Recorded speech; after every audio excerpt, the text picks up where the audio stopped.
Hi hello வணக்கம், welcome back to Lakshmi kitchen recipe. நம்ம இன்னைக்கு என்ன ரெசிபி பார்க்க போறோம்னா ரொம்ப டிஃப்ரெண்டான ஒரு கிரேவி செய்ய போகிறோம். அந்த கிரேவி நம்ம வந்து சாப்பாட்டுக்கு யூஸ் பண்ணிக்கலாம், சப்பாத்திக்கு யூஸ் பண்ணிக்கலாம், இட்லிக்கு யூஸ் பண்ணிக்கலாம். இந்த மாதிரி நிறைய வித டிஷ்க்கு நம்ம யூஸ் பண்ணிக்கலாம். இப்போ வாங்க எப்படி செய்யலாங்கிறத பார்க்கலாம். எதை வச்சு கிரேவி இப்போ செய்ய போகிறோன்னா ராஜ்மா வச்சு தான் செய்ய போகிறோம். நார்மலாகவே ராஜ்மா வந்து நிறைய உடம்புக்கு தேவையான அனைத்து விதமான ப்ரோட்டீன்ஸ், விட்டமின்ஸ், இப்படி எல்லா வித விட்டமின்ஸும் இந்த ஒரே ராஜ்மாவில் இருக்குது சொல்லுவாங்க. இதை இன்னொரு பேர் கூட சொல்லுவாங்க, கிட்னி பீன்ஸுன்னு கூட சொல்லுவாங்க இதை. ஏன்னா இது கிட்னி மாதிரியே இருக்கிறதுனால இதை கிட்னி பீன்ஸ் சொல்லுவாங்க. ரொம்ப கிட்னிக்கும் இது ரொம்ப நல்லதுன்னு சொல்லுவாங்க.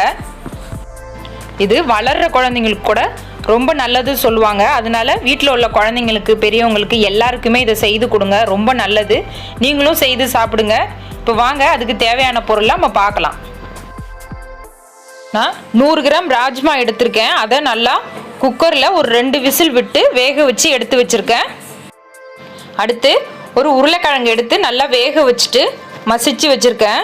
இது நல்லா கிரேவிக்கு நல்லா மசிச்சு சேர்க்கும் போது நல்லா திக்காகவும் இருக்கும், அதோட டேஸ்ட்டாகவும் இருக்கும். அடுத்து ஒரு துண்டு இஞ்சி எடுத்து நல்லா நீல வாக்கில் கட் பண்ணியிருக்கேன். ஒரு 7 பல் பூண்டு எடுத்து அதையும் நீல வாக்கில் கட் பண்ணியிருக்கேன். கொஞ்சம் மாங்காய் எடுத்து கட் பண்ணி வச்சுருக்கேன். இப்போது நம்ம வந்து மாங்காய் சேர்க்கறதுனால இப்போ கிரேவி வந்து நல்லா ஒரு புளிப்பு தன்மையோடு நல்லாயிருக்கும். நம்ம இதுக்கு புளி சேர்க்க போகிறதில்ல, அதனால தான் நான் மாங்காய் எடுத்திருக்கேன். ஒரு பெரிய வெங்காயம் எடுத்து நல்லா பொடியாக கட் பண்ணி வச்சுருக்கேன். ஒரு 3 பச்சை மிளகாய் எடுத்திருக்கேன், அதையும் நீல வாக்கில் கட் பண்ணியிருக்கேன். தக்காளி 1 எடுத்து பொடியாக கட் பண்ணி வச்சுருக்கேன். அடுத்து 1 டீஸ்பூன் தனி மிளகாத்தூள் எடுத்திருக்கேன். குழம்பு மிளகாத்தூள் ஒரு 3 டீஸ்பூன் எடுத்திருக்கேன். தாளிக்கிறதுக்கு ஒரு துண்டு பட்டை, 2 கிராம்பு, 1/2 டீஸ்பூன் சீரகம், ஒரு பிரிஞ்சி இலை எடுத்திருக்கேன். வடிக்கிறதுக்கு நல்லெண்ணெய் எடுத்திருக்கேன், ஒரு 3 டீஸ்பூன் எடுத்திருக்கேன். உப்பு தேவையான அளவு எடுத்துக்கலாம். பெருங்காயத்தூள் ஒரு 1/2 டீஸ்பூன் எடுத்துக்கலாம். கரம் மசாலா ஒரு 1/2 டீஸ்பூன் எடுத்துக்கலாம். 2 கொத்து கருவேப்பிலை. இவ்வளோதான் தேவையான பொருளை நம்ம பார்த்துட்டோம். இப்போது நம்ம சமைக்க ஆரம்பிச்சிடலாம்.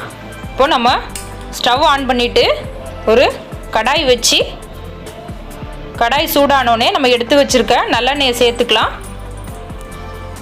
இப்போ அது கூடவே ஒரு பிரிஞ்சி இலை, ஒரு துண்டு பட்டை, கிராம்பு 2, சீரகம், இது எல்லாத்தையும் சேர்த்துக்கலாம். இப்போ நல்லா பொரிஞ்சோடனே அது கூடவே கருவேப்பிலையும் சேர்த்துக்கலாம். இப்போ கருவேப்பிலையும் நல்லா பொரிஞ்சிச்சு. இது கூட நம்ம வெட்டி வச்சிருக்க வெங்காயத்தையும் பச்சை மிளகாவும் இது கூடயே சேர்த்துக்கலாம். சேர்த்துட்டு நல்லா ஒரு வாட்டி வதக்கி விட்டுறலாம். பாருங்கள், வெங்காயம் நல்லா எண்ணெயில் வதங்குற அளவுக்கு நம்ம கரண்டியால் ஒரு வாட்டி கிண்டி விட்டுட்டு, இப்போ இது கூடவே நம்ம கொஞ்சோண்டு சால்ட்டு சேர்த்து வதக்கிக்கலாம்.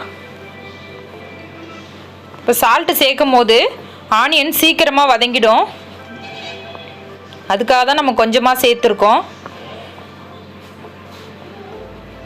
இப்போது நம்ம இதில் நம்ம பொடியாக நறுக்குன இஞ்சியும் பூண்டையும் சேர்த்துக்கலாம்.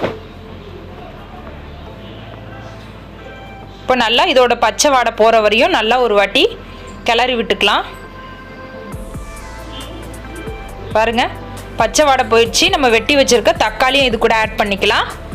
தக்காளி ஆட் பண்ணிவிட்டு நல்லா தக்காளி நல்லா குழைய வேகிற வரையும் நல்லா கிண்டி விட்டுறலாம். இப்போது எல்லாமே தக்காளி, வெங்காயம், இஞ்சி, பூண்டு எல்லாமே நல்லா எண்ணெயில் வதங்கிருச்சு. இப்போது நம்ம ஒரு 1/2 டீஸ்பூன் மஞ்சத்தூள் சேர்த்துக்கலாம்.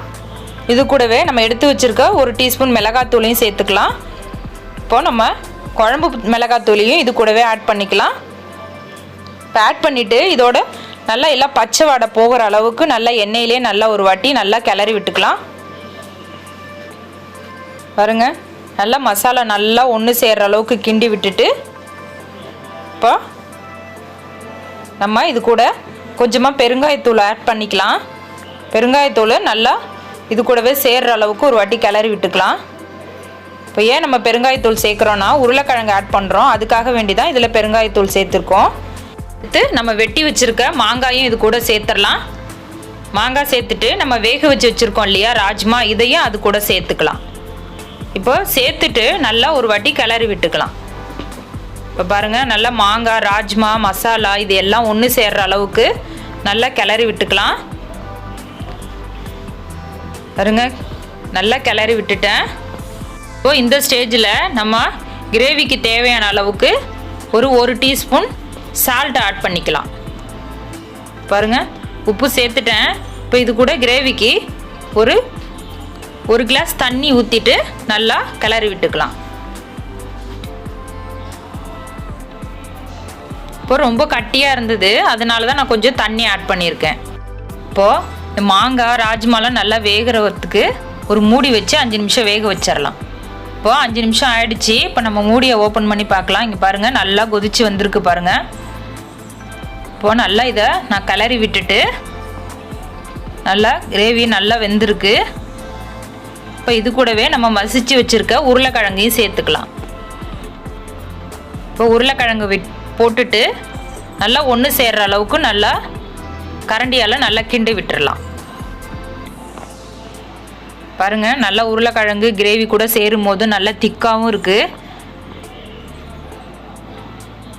இதை நீங்கள் சாதத்து கூட, இட்லி கூட, தோசை கூட, பரோட்டா கூட, சப்பாத்தி கூட எல்லாத்துக்கூடையுமே சாப்பிட்லாம். இப்போ ஒரு 5 நிமிஷம் மட்டும் மூடி வச்சுட்டு வேக விடலாம். பாருங்கள் நல்லா உருளைக்கிழங்கு இது எல்லாம் சேர்ந்து நல்லா கிரேவி பக்குவம் செம்மையாக வந்திருக்கு பாருங்கள்.